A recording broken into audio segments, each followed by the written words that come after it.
Александр Дюма. Тры мушкецёры. Частка першая. Раздзел 26. Араміс і яго тэза. Д'Артаньян нічога не сказаў Партосу пра яго рану і пра жонку пракурора. Наш біарнец быў асцярожным хлопцам, хай сабе і маладым. Таму ён зрабіў выгляд, што верыць усяму, што фанабэрысты мушкецёр яму нагаварыў, перакананы, ніякае сяброўства не перажыве раптам раскрытую таямніцу. Акрамя таго, мы заўсёды адчуваем пэўную разумовую перавагу над тымі, чыё жыццё нам вядома лепш, чым яны самі думаюць. У сваіх будучых інтрыгах, цвёрда вырашыўшы зрабіць трох сяброў інструментамі ўласнага ўзвышэння, Д'Артаньян зусім не шкадаваў, што загадзя захапіў у рукі тыя нябачныя ніткі, за якія збіраўся імі кіраваць. І ўсё ж, пакуль ён ехаў, глыбокі сум ціснуў яму на сэрца. Ён думаў пра юную і прыгожую спадарыню Банасье, якая павінна была ўзнагародзіць яго за адданасць. Але паспяшымся сказаць, што гэты сум узнікаў не столькі ад страчанага шчасця, колькі ад страху, што нейкае сур'ёзнае няшчасце адбылося з беднай жанчынай. Ён не сумняваўся. Яна стала ахвярай помсты кардынала, а помста яго правілебнасці, як добра вядома, была страшнай. Чаму ж сам ён захаваў прыхільнасць міністра, Д'Артаньян не ведаў. Але, без сумневу, спадар дэ Кавуа растлумачыў бы гэта, калі б застаў юнака дома.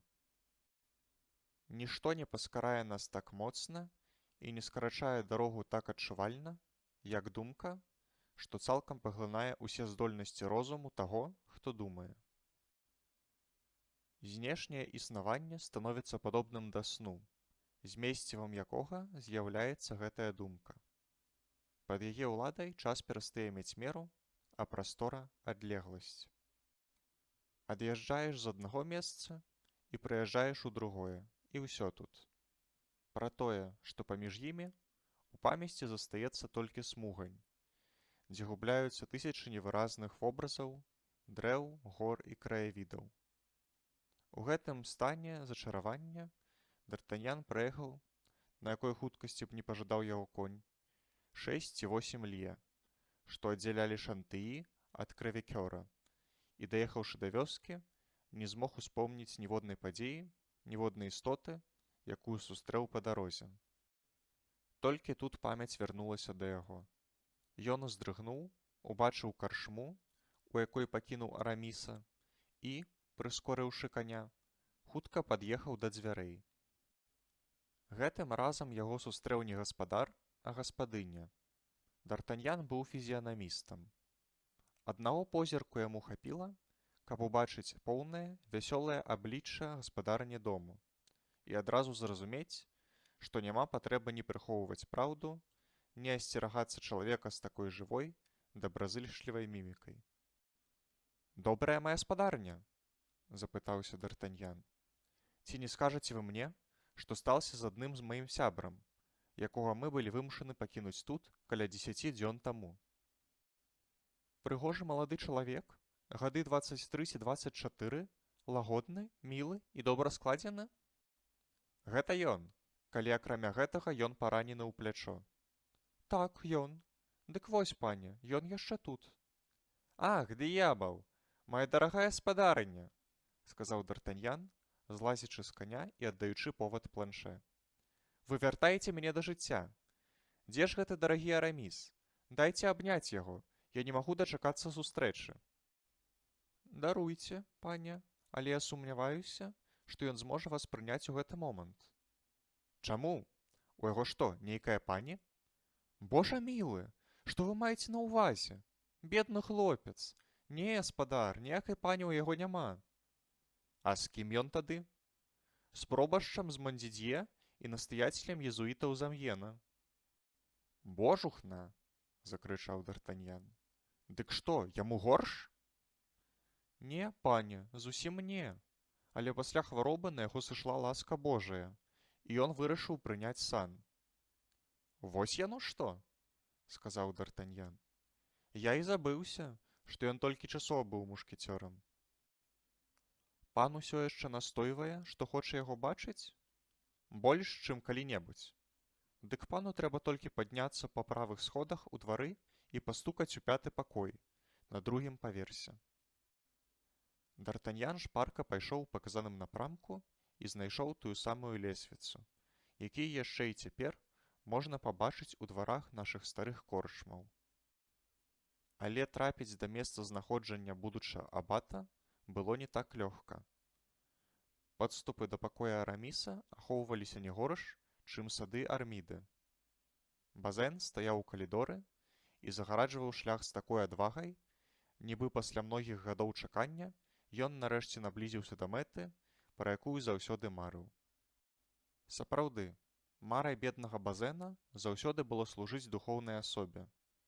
І ён з нецярпеннем чакаў таго моманту, заўсёды недзе ў будучыні, калі Араміс скіне мундур і надзене сутану.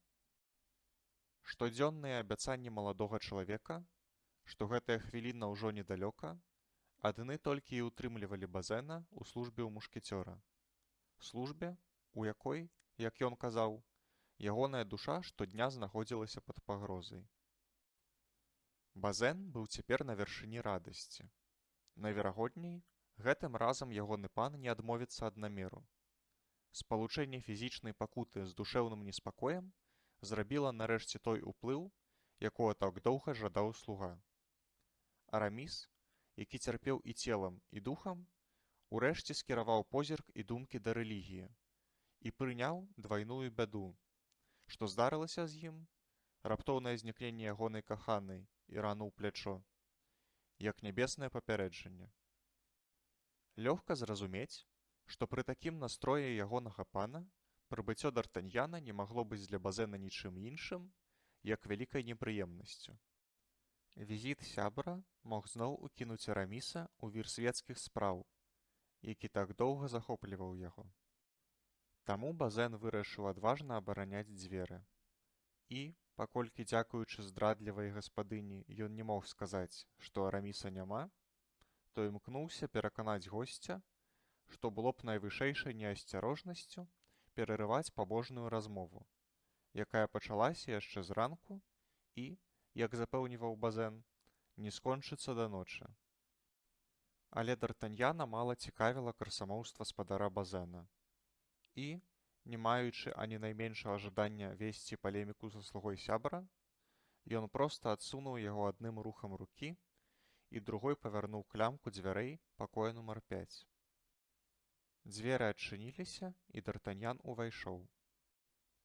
Араміс, у чорнай сутане, з галавой, пакрытай круглым плоскім чэпчыкам, сядзеў перад доўгім сталом, заваленым сувоямі паперы і вялізнымі фаліянтамі. Справа ад яго размясціўся настаяцель езуітаў. Злева – пробашч з Мондзідзье. Фіранкі былі напалову зацягнутыя і прапускалі толькі стрыманае, амаль містычнае святло, прыдатнае для блажэнных разважанняў.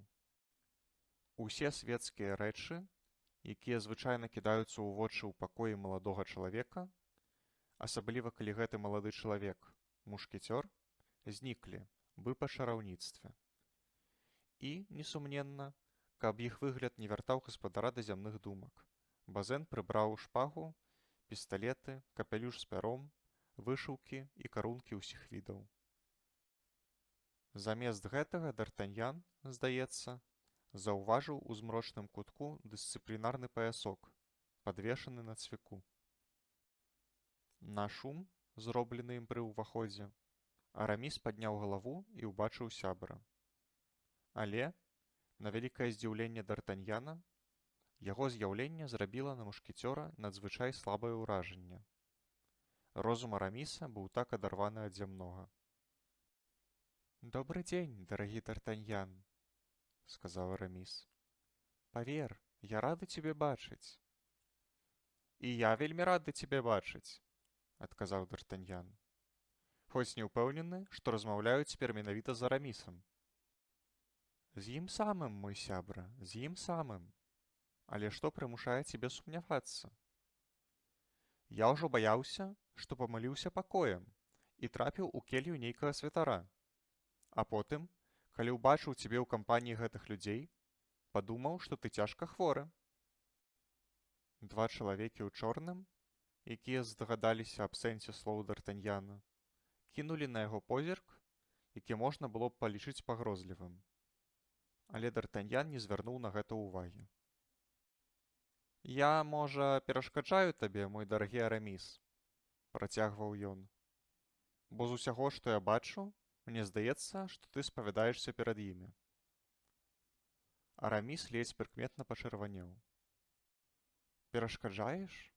О, якраз наадварот, дарагі сябра, клянуся. І як доказ таму, дазволь мне сказаць, што я шчыра рады бачыць цябе здаровым і цэлым». «Ага, ён адтае», – падумаў д'Артаньян.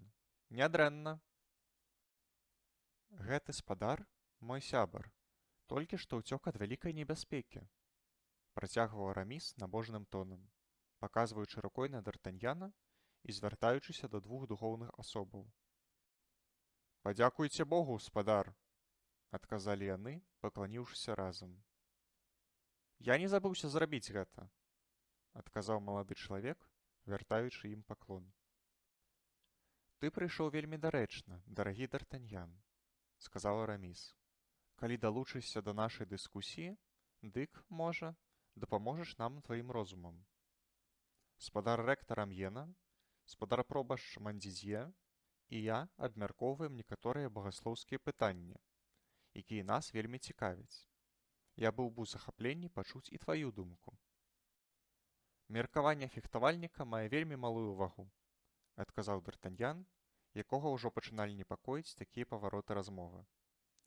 «І вам лепей задаволіцца ведамі гэтых асобаў». Два чалавекі ў чорным зноў пакланіліся. «Наадварот», – сказаў Араміс. «Твая думка будзе вельмі каштоўнай. Пытанне такое. Спадар рэктар лічыць, што мая тэза павінна быць дактрынальная і дыдактычная». «Твая тэза? Дык ты, значыць, і праўда пішаш тэзу?» «Вядома», – адказаў езуіт. «Пры выпрабаванні, якое папярэднічае пасвячэнню, тэза заўсёды неабходная». «Пасвячэнне?» – усклікнуў д'Артаньян, які ўсё яшчэ не мог паверыць таму, што казалі яму гаспадыня і Базен. Ён паўжывым позіркам глянуў на ўсіх траіх. «Вось», – працягнуў Араміс, займаючы элегантную позу ў сваім крэсле, як калі б ляжаў у ложку, і самазадаволена аглядаючы руку, белую і поўную, як у жанчыны, якую ён трымаў угары, каб кроў апусцілася. «Вось, як ты чуў, д'Артаньян, спадар рэктар жадае, каб мая тэза была дактрынальная, а я, са свайго боку, хацеў бы зрабіць яе абстрактнай. Таму спадар рэктар і прапанаваў мне наступную, яшчэ нікім не закранутую тэму, у якой я бачу матэрыял для вечнага разважання. Utraque manus in benedicendo clericis inferioribus necessaria est». Д'Артаньян, чыя вучонасць нам добра вядомая, праявіў пры гэтых лацінскіх словах не больш цікавасці, чым пры згадцы спадара дэ Трэвіля пра дары, якія д'Артаньян нібыта атрымаў ад герцага Бекінгема. «Што азначае?» – працягнуў Араміс, каб той дакладна зразумеў. «Абедзве рукі неабходныя для ніжэйшых духоўных асобаў, калі яны ўдзяляюць блаславення». «Выдатная тэма!» – усклікнуў езуіт. «Выдатная і дактрынальная», – паўтарыў пробашч, які ў лаціне быў прыкладна такі ж моцны, як і д'Артаньян, таму старанна сачыў за езуітам і паўтараў за ім, як рэха. Што да д'Артаньяна, той заставаўся цалкам абыякавым да іхняга захаплення. «Так, выдатная, прорсус адмірабіля», – працягваў Араміс. «Але яна патрабуе глыбокага вывучэння і пісанняў, і айцоў царквы. Я прызнаўся гэтым вучоным духоўным асобам, і то ў поўнай пакоры, што абавязкі службы каралю прымусілі мяне занядбаць вучобу. Таму мне было б нашмат лягчэй Фаціліус Натанс выкласці працу на тэму па сваім выбары, такую, што адносілася б да цяжкіх багаслоўскіх пытанняў, як мараль адносіцца да метафізікі ў філасофіі. Д'Артаньян пачаў стамляцца, як і пробашч. «Паглядзіце, якая прэамбула!» — усклікнуў езуіт. «Прэамбула!» — паўтарыў пробашч, толькі каб нешта сказаць. «Quem ad modum inter celorum immensitatem». Араміс кінуў позірк на Д'Артаньяна, каб убачыць, якое ўражанне ўсё гэта на яго робіць, і ўбачыў, што сябар разявіў рот так шырока, нібы хацеў разарваць сабе сківіцу. «Давайце гаварыць па-французску, айцец», — сказаў ён езуіту. «Спадар Д'Артаньян лепш зразумее нашу размову». «Так», — адказаў Д'Артаньян, — «я ўжо стаміўся ад гэтага чытання, ды ўся гэтая лаціна мяне блытае». «Як заўгодна», — адказаў езуіт, крыху збянтэжаны, у той час як пробашч, наадварот, відавочна задаволены, зірнуў на Д'Артаньяна з удзячнасцю. «Ну, паглядзім, што можна выцягнуць з гэтай глосы. Майсей, слуга Божы, зважайце, проста слуга. Майсей благаславляў рукамі. Ён трымаў абедзве рукі ўзнятымі, пакуль яўрэі перамагалі ворагаў, і пасля благаслаўляў іх двума рукамі. Акрамя таго, што кажа Евангелле? Импоніте манус, а не манум. Ускладзіце рукі, а не руку». «Ускладзіце рукі», — паўторыў пробашч, суправадзіўшы словы жэстам. «А вось святы Пётр, пераемнікамі якога з'яўляюцца папы, — працягваў езуіт, — сказаў: «Порігге дігітос, падавай пальцы. Як вам гэта?» «Безумоўна», — адказаў Араміс прыемным тонам. «Але рэч далікатная». «Пальцы», — працягнуў езуіт. «Святы Пётр благаслаўляў пальцамі. Значыць, і папа благаслаўляе пальцамі. І колькімі пальцамі ён благаслаўляе? 3, натуральна. Адным айца, другім сына, трэцім святога духа». Усе перахрысціліся. Д'Артаньян палічыў патрэбным зрабіць тое самае. «Папа – пераемнік святога Пятра і прадстаўляе 3 боскія асобы. Астатнія ж – ордзінес інферіорес, ніжэйшыя ступені царкоўнай іерархіі, благаслаўляюць ад імя святых арханёлаў і анёлаў. Самыя сціплыя служкі, дыяканы, благаслаўляюць крапіламі, у якіх нібыта безліч благаслаўляючых пальцаў. Вось вам спрошчаная тэма. Аргументум омні денудатум орнаменто. Я мог бы напісаць пра гэта 2 фаліянты вось такога памеру», — працягнуў езуіт і ў запалі шлёпнуў далонню па фаліянце святого Хрызастома так, што стол прагінаўся пад вагой. Д'Артаньян здрыгануўся. «Безумоўна», — сказаў Араміс. «Я прызнаю ўсе прыгажосці гэтай тэзы, але адначасова бачу, што яна мяне цалкам зацісне. Таму я выбраў іншы тэкст. Скажы, дарагі Д'Артаньян, ці не даспадобы табе ён? Non inutile est desiderium in oblatione. Невялікае шкадаванне, не недарэчнае ў ахвяры Господу». «Стойце!» — крыкнуў езуіт. «Гэта тэза апасарадкавана датычыць ерасі. Амаль тое самае ёсць у Аўгусцінус і ерасіярха Янсенія, кніга якога рана ці позна будзе спалена катам. Асцярожна, мой юны дружа, вы схіляецеся да ілжывых вучэнняў. Вы загінеце». «Вы загінеце», — прамовіў пробашч, сумна хітнуўшы галавой. «Вы падыходзіце да страшнага пытання пра свабодную волю. Вы ўжо перад дзвярыма пелагіянаў і паўпелагіянаў». «Але, айцы», — пачаў Араміс, збянтэжаны градам аргументаў, якія сыпаліся на яго. «Як вы дакажаце?» — працягваў езуіт, не даючы яму раскрыць рот. «Што трэба шкадаваць пра свет, калі чалавек прысвячае сябе Богу? Вось вам дылема. Бог ёсць Бог, а свет ёсць д'ябал. Шкадаваць пра свет значыць шкадаваць пра д'ябла.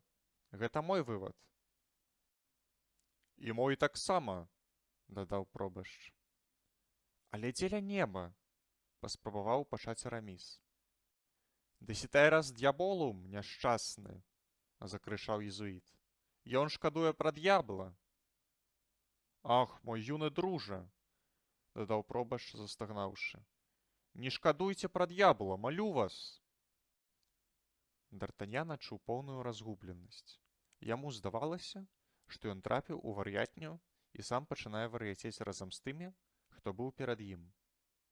Але ён быў вымушаны маўчаць, бо проста не разумеў і паловы слоў, якімі яны карысталіся. Але паслухайце ж мяне, працягнуў Араміс з ветлівасцю, у якой адчувалася ўжо і лёгкае нецярпенне. Я не кажу, што шкадую. Не, я ніколі не вымавіў бы такую фразу. Гэта было б неартадаксальна. Езуіт узняў рукі да неба, пробашч зрабіў тое самае. Не, але дазвольце ж мне сцвярджаць, што не вельмі прыгожа прыносіць у ахвяру Господу толькі тое, што нам ужо абрыдла да агіды. Хіба не так, Д'Артаньян? Я таксама так лічу, усклікнуў той. Езуіт і пробашч аж падскочылі на крэслах. Вось вам адпраўны пункт. Гэта сілагізм. Свет не пазбаўлены прывабаў. Я пакідаю свет. Значыць, я раблю ахвяру. А Пісанне ясна кажа: прынясі ахвяру Господу. Гэта праўда, сказалі ягоныя апаненты.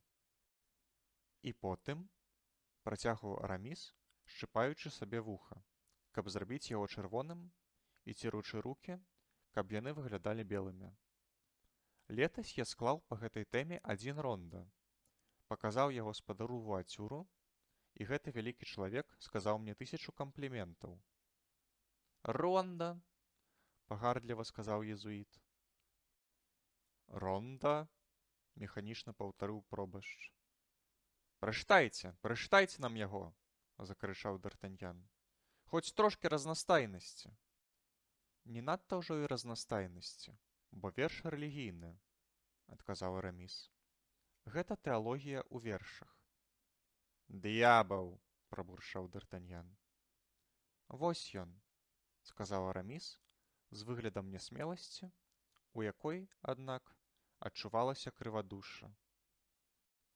Вы, што засмучаныя лёсам і мінулым, што пакутуеце ў трывозе і журбе, імгненна вашы скончацца пакуты, калі вы Богу сэрца аддасце. Вы, што засмучаныя лёсам і мінулым. Д'Артаньян і пробашч выглядалі вельмі задаволенымі. Езуіт жа ўпарта працягваў.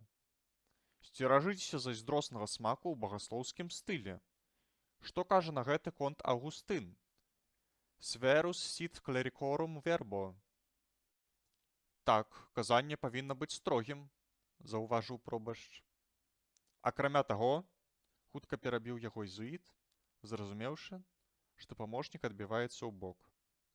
Ваша тэза прыйшлася б даспадобы паненкам. Мела б такі ж поспех, як прамовы спадара Патру. Дай Божа, у захапленні ўсклікнуў Араміс. Вось і я кажу, крыкнуў езуіт.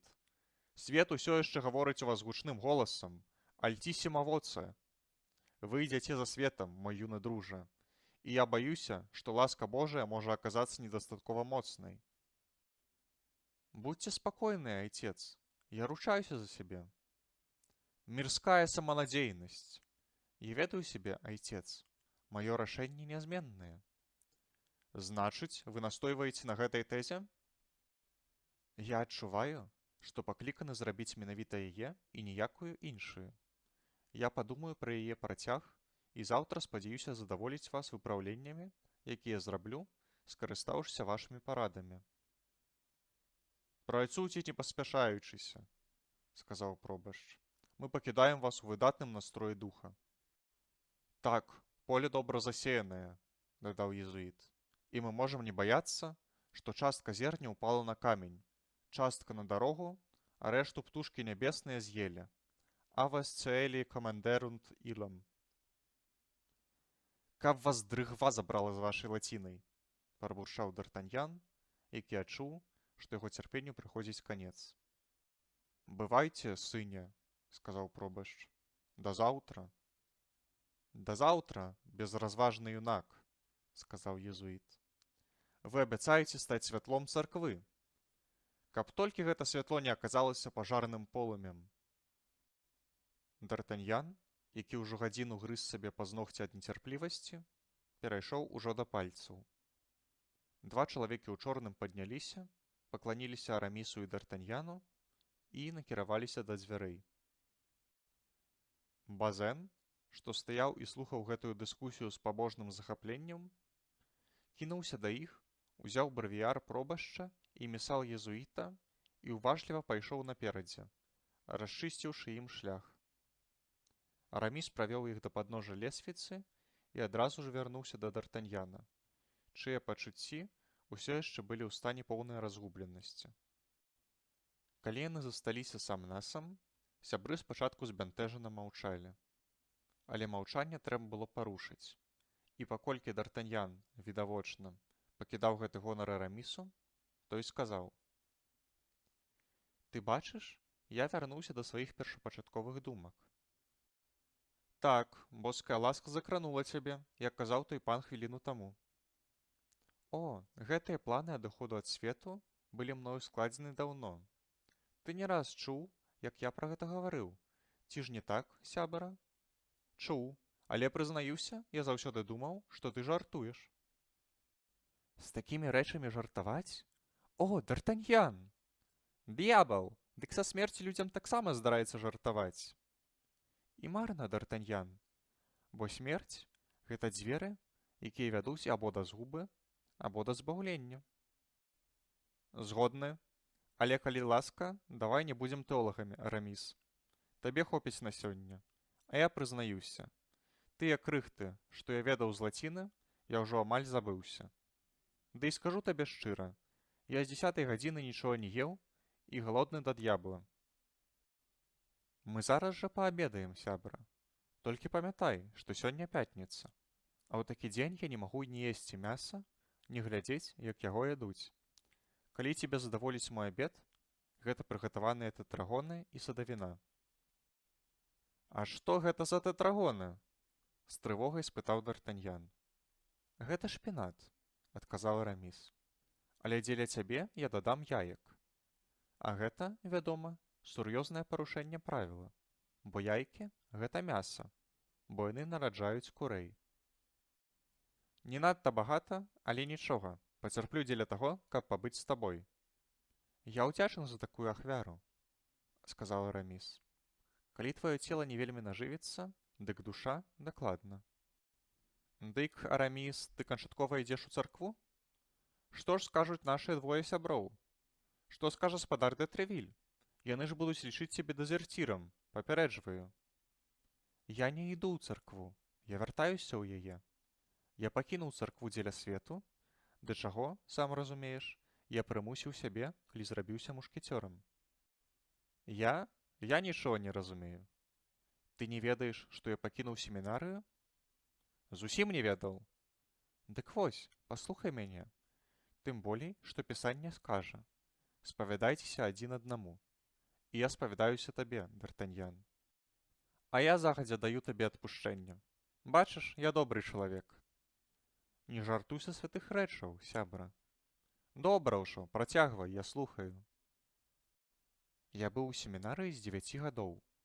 Праз 3 дні мне павінна было споўніцца 20. Я мусіў стаць абатам. Усё ўжо было вырашана. Аднаго вечара я пайшоў, як звычайна, у дом, які часта наведваў. Калі чалавек малады, што тут зробіш? Мы слабыя».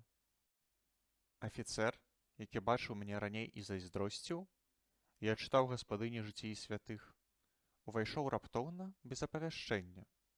Тым вечарам я пераклаў эпізод з Юдзіфі і толькі што прачытаў свае вершы той пані.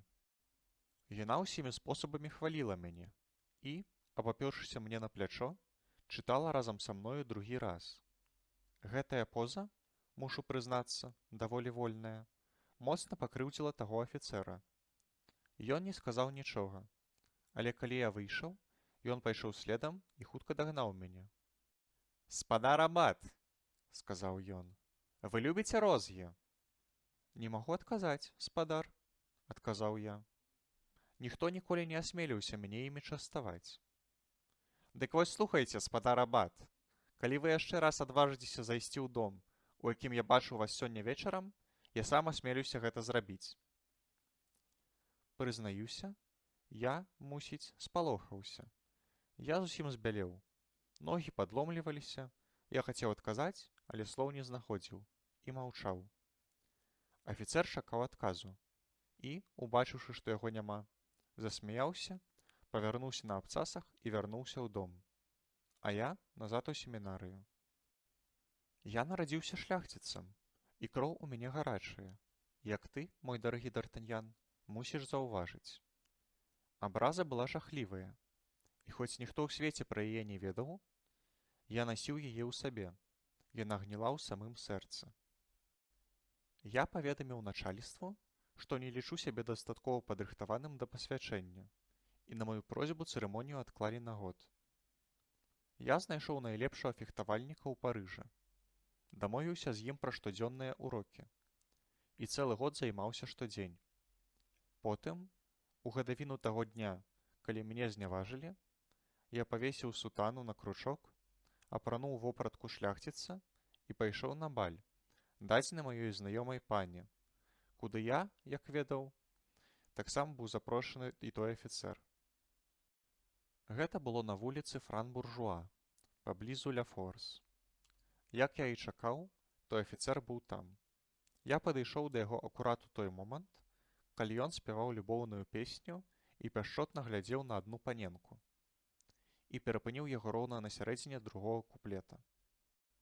«Спадар», — сказаў я, — «вам усё яшчэ не даспадобы, што я наведваю адзін дом на вуліцы Паен, і вы ўсё яшчэ збіраецеся адлупцаваць мяне кіем, калі я не паслухаюся вашых забаронаў?» Афіцэр глянуў на мяне са здзіўленнем, а потым сказаў: «Што вам трэба ад мяне, спадар? Я вас не ведаю». «Я», — адказаў я, — «той самы маленькі абат, які чытае жыцці святых і прыкладае юдзіф у вершах». «А, цяпер узгадваю», — сказаў ён насмешліва. «Ну і чаго вы хочаце?» «Хачу, каб вы знайшлі час прагуляцца са мной. Заўтра раніцай, калі жадаеце, з найбольшаю прыемнасцю». «Не, не заўтра раніцай, калі ласка, а зараз жа». «Калі вы так хочаце, я настойваю». «Ну, хадзем, пані», — сказаў афіцэр. «Не турбуйцеся, дазвольце мне толькі забіць гэтага спадара, і я вярнуся, каб заспяваць апошні куплет». Мы выйшлі. Я павёў яго на вуліцу Паен, на тое самае месца, дзе роўна год таму, у тую ж гадзіну, ён зрабіў мне той камплімент, пра які я табе ўжо распавёў. Гэта была цудоўная месячная ноч. Мы адразу ж дасталі шпагі, і з першага ж выпаду я паклаў яго. «Д'ябал!» — усклікнуў Д'Артаньян. «Цяпер», — працягнуў Араміс, — «паколькі дамы так і не дачакаліся свайго песняра, а яго знайшлі на вуліцы Паен з вялізнай ранай ад шпагі праз усё цела, усе вырашылі, што гэта мая справа. Стварыліся пэўныя чуткі, і я мусіў на некаторы час адмовіцца ад сутаны. Атос, з якім я пазнаёміўся прыкладна ў той перыяд, і Партос, які да маіх урокаў фехтавання дадаў яшчэ некалькі вельмі дзейсных прыёмаў, пераканалі мяне папрасіць мундур мушкецёра. Кароль высока шанаваў майго бацьку, які загінуў на аблозе Араса, і мундур мне далі. Дык вось, цяпер, разумееш, прыйшоў момант вярнуцца ў лона царквы. «І чаму менавіта сёння, а не ўчора ці заўтра? Што такое здарылася з табой сёння, што навяло цябе на ўсе гэтыя сумныя думкі?» «Гэтая рана, дарагі Д'Артаньян, папярэджанне з неба». «Гэтая рана? Да яна ўжо амаль загойваецца, і я ўпэўнены, што не яна дастаўляе табе найбольшага болю». «А што ж тады?» — спытаў Араміс, пачырванеўшы. «У цябе адна рана ў сэрцы, Араміс, глыбейшая, балючая. Рана, нанесеная жанчынай». Вочы Араміса ўспыхнулі, хоць ён і імкнуўся стрымліваць сябе. «Ах!» — сказаў ён, прыкрываючы хваляванне паказной абыякавасцю. Не варта пра гэта. Хвалявацца праз каханне? Ванітас ванітатум. Дык паводле тваёй думкі я звар'яцеў? І дзеля каго? Дзеля нейкай грызеткі, нейкай пакаёўкі, з якой я забаўляўся якім-небудзь гарнізоне? Ганьба! Даруй, дарагі Араміс, але я думаў, што твой позірк скіраваны значна вышэй. Вышэй? І хто ж я такі, каб карміць такія амбіцыі? Усяго толькі бедны мушкецёр, жабрак, нікому невядомы. Чалавек, які ненавідзіць няволю і дрэнна сябе адчувае ў гэтым свеце. Араміс, Араміс, сказаў Д'Артаньян, з недаверам гледзячы на сябра. Попел я і ў попел вярнуся. Жыццё поўнае прыніжэнняў і смутку. Працягваў ён, робячыся яшчэ больш змрочным. Усе сувязі, якія прывязваюць чалавека да зямнога, рвуцца ў яго руках, асабліва залатыя сувязі. О, мой дарагі Д'Артаньян, дадаў Араміс, надаючы голасу ледзь улоўную горыч. Павер мне, хавай свае раны, калі яны ў цябе ёсць. Маўчанне – апошняя радасць няшчасных. Сцеражыся даваць камусьці ключ ад тваіх пакут. Цікаўныя смокчуць нашыя слёзы так, як мухі смокчуць кроў параненага аленя. Ах, мой дарагі Араміс, уздыхнуў Д'Артаньян, ды гэта ж маю гісторыю ты расказваеш. Як?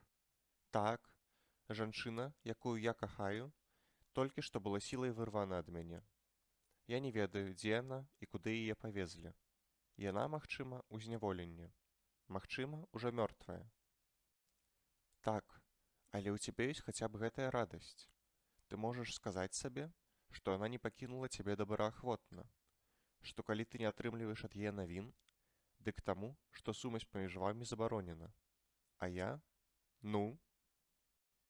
Нічога, адказаў Араміс, нічога. Дык ты развітваешся са светам назаўсёды? Гэта канчаткова? Рашэнне прынята? Назаўсёды. Ты мой сябар сёння. Заўтра ты будзеш для мяне толькі ценем. Або, лепш сказаць, ты ўжо для мяне не існуеш. Што да свету, дык гэта магіла і нічога больш. Д'ябал! Вельмі сумныя рэчы ты мне кажаш. А што ж ты хочаш? Мой лёс кліча мяне. Ён мяне нясе. Д'Артаньян усміхнуўся, але не адказаў. Араміс працягваў. Аднак, пакуль я яшчэ на зямлі, я хачу пагаварыць пра цябе, пра нашых сяброў. А я, са свайго боку, сказаў Д'Артаньян, хацеў пагаварыць пра цябе, але бачу, што ты ўжо цалкам адарваўся ад усяго. Пра любоў ты крычыш «фу», пра сяброў цені, пра свет магіла. Ах, ты і сам гэта бачыш, уздыхнуў Араміс. Ну добра, дык не будзем пра гэта, сказаў Д'Артаньян. І спалім гэты ліст, які, напэўна, паведамляе табе пра чарговае бязверства твоёй грызеткі або пакойнай дзяўчыны. Які ліст? Усклікнуў Араміс з непрытоенай трывогай. Ліст, што прыходзіў на тваю кватэру падчас тваёй адсутнасці і які перадалі мне для цябе. Але ад каго? О, ад нейкай безнадзейна закаханай служанкі, нейкай змучанай грызеткі. Можа, ад пакаёўкі спадарні де Шаўрос, якой давялося вярнуцца ў тур са сваёй гаспадыняй, і якая, каб выглядаць больш высакародна, украла трохі духмянай паперы і запечатала ліст герцагскай пячаткай. Што ты кажаш? Ну, мне здаецца, я яго страціў, сказаў Д'Артаньян іранічным тонам, нібыта шукаючы яго. Але, на шчасце, свет – гэта магіла, людзі – цені, жанчыны таксама, а каханне – пачуццё, на якое ты крычыш «фу, фу». Д'Артаньян, Д'Артаньян, усклікнуў Араміс, ты мяне забіваеш. Ну вось, нарэшце, сказаў Д'Артаньян, выцягваючы ліст з кішэні. Араміс падскочыў, выхапіў ліст, прачытаў яго, ці, хутчэй, праглынуў вачамі, і твар яго заўзяў. Гэтая служанка мае даволі прыемны стыль, абыякава заўважыў пасланец. Дзякуй табе, Д'Артаньян, дзякуй, крыкнуў Араміс амаль у шаленстве. Яе прымусілі вярнуцца ў тур. Яна не здрадзіла. Яна ўсё яшчэ кахае мяне. Хадзі сюды, мой друг, дай абняць. Шчасце душыць мяне. Двое сяброў закружыліся па пакоі вакол паважанага святого Хрызастома, шпурляючы нагамі лісты тэзы, раскіданыя па падлозе. У гэты момант увайшоў Базен са шпінатам і амлетам. «Прэч, нягоднік!» – закрычаў Араміс, запусціўшы яму ў твар скуфейку. «Забірай гэтую агідную гародніну, гэтыя галодныя пачастункі. Закажы нашпігаванага зайца, тоўстага каблуна, нагу барана з часныком і 4 бутэлькі старога баргунскага». Базен, які глядзеў на гаспадара нічога не разумеючы, у сваёй журбе выпусціў амлет у шпінат, а шпінат на падлогу. «Вось цяпер бы прысвяціць сябе валадару валадароў», – сказаў Д'Артаньян. «Калі ты па-ранейшаму хочаш зрабіць яму ветлівасць. Non inutile desiderium oblatione». «Пайшоў ты са сваёй лацінай. Будзем піць, дарагі Д'Артаньян, халера. Піць, пакуль віно халоднае. Піць ад душы. А пакуль мы п'ём, раскажы мне крыху, што робіцца там, у свеце?»